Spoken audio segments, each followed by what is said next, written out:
Hello viewers, আসসালামু আলাইকুম। Mehreen cooking চ্যানেলে আপনাদের স্বাগতম। আজকে আমি দেশি মুরগি আলু দিয়ে রান্না করব। নতুনরা এই টিপসগুলো ফলো করলে খুব সহজেই রান্নাটা করতে পারবেন। প্রথমে একটা প্যানে 3 টেবিল চামচ পরিমাণ সয়াবিন তেল দিয়ে দিয়েছি।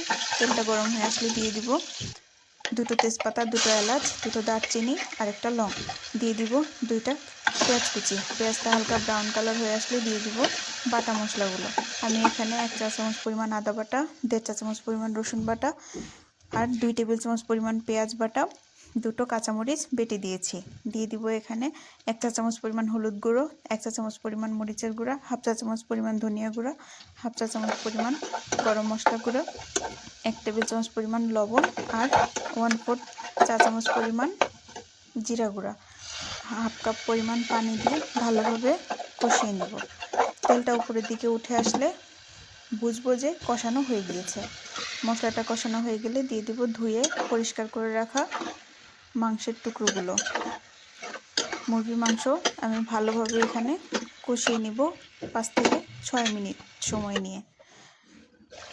5 থেকে 6 মিনিট পর ঢাকনা উঠিয়ে দেখব যে মাংসের পানিটা বের হয়ে এসেছে। এবার আমি আরও 7 থেকে 8 মিনিট নেড়েচেড়ে ভালোভাবে কষিয়ে নেব। দিয়ে দিব এখানে কেটে ধুয়ে রাখা আলুগুলো। আপনারা এখানে আলুর পরিমাণ কম বেশি করতে পারেন, বা কেউ যদি পছন্দ না করেন তাহলে না দিলেও চলবে। আরও 5 থেকে 6 মিনিট পর নেড়েচেড়ে দেখব যে আলুটা সেদ্ধ হয়েছে কিনা। যখন দেখব আলুটা সেদ্ধ হয়ে গিয়েছে তখন এখানে আমি 3 কাপ পরিমাণ কুসুম গরম পানি দিয়ে দেব।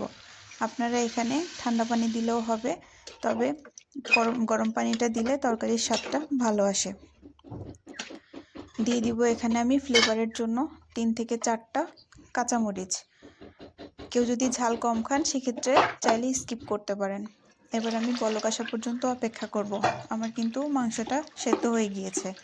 এবারে আমি হাফ চা চামচ পরিমাণ জিরা গুঁড়ো দিয়ে আমার তরকারিটাকে নামিয়ে নিব।